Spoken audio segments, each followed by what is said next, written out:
Guys, yan. Nagluto. Naginis ako ng bawang, sibuyas, luya, at bell pepper. Tapos, isusunod natin itong ito. Sweet and sour mix ko siya guys. Ganun. Ilagay natin yan. Diba?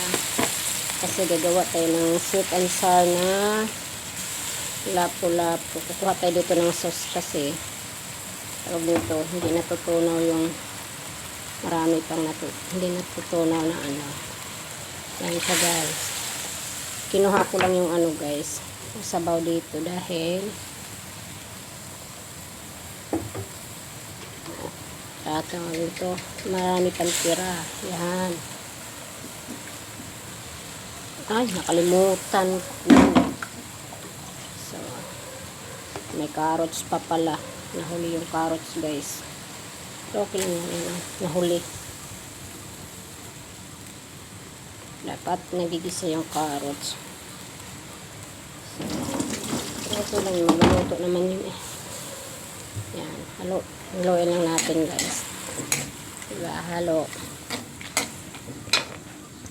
Hanggang lumambot, kumulo yan. So, halo.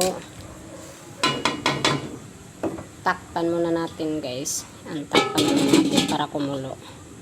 Check natin kung kumulo na ba siya. O, kumulo na siya. So, haluin natin ulit. Haluin natin ulit. Tapos, maglagay tayo ng konting asin.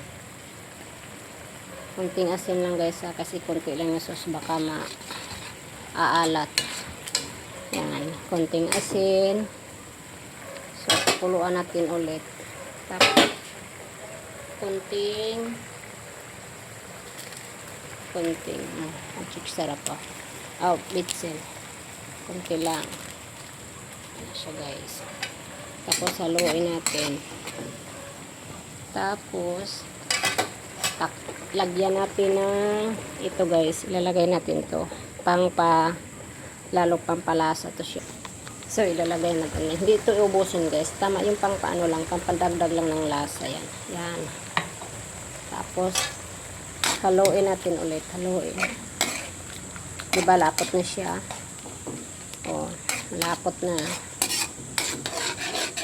Saka natin ilalagay yung isda. Yan. Lapu-lapo to siya guys. Saka natin lalagay yung isda. Yan na siya guys. Hindi lang ako naglagay ng paminta. O, takpan natin. Lagyan natin sa ibabaw ng sauce. Ang lakas ng hangin. Yung kulo ng niluto ko pa tigil-tigil kasi malakas yung hangin. Yan.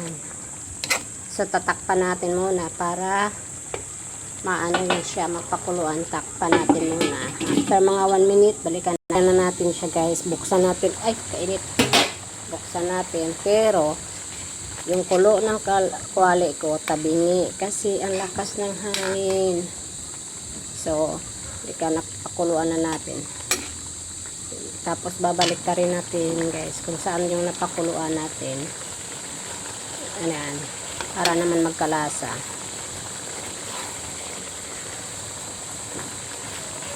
Ito lang naman. So, yan siya guys. O. Yan. Diba? Yan. Diba? O, diba? Naluto lang yung ano ko. Huwag nito carrots ko. Kahit yung carrots hindi naman masyadong luto. Okay na yun eh. Kahit huli-huli yung iba nga dyan. Ang lit-lit lang ang gayat ko. So yan. Yan na siya guys. Sweet and sour yan. So takpan natin ulit. Kasi para ma-observe sa buto ng isda. Diba? Balikan natin ulit. Check natin ulit guys kung okay na ba siya. Huwag lang yung maiga kasi siyempre kailangan may sauce ng konti. So, yan. Wow. Ready to serve na siya, guys. Yan, oh. Okay na siya. Luto na siya, guys. Kasi naprito ko naman yung isda. Piniprito ko yung isda bago yan, sweet and sour. Diba? Para ka rin nagsarsyado yan. So, yan. Tikman natin kung malasa ba.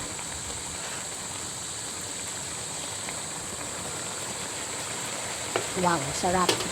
So, okay na siya, guys. Pwede na siyang patayin. Patayin na natin kasi baka maigay yung sabaw. Yan ang sweet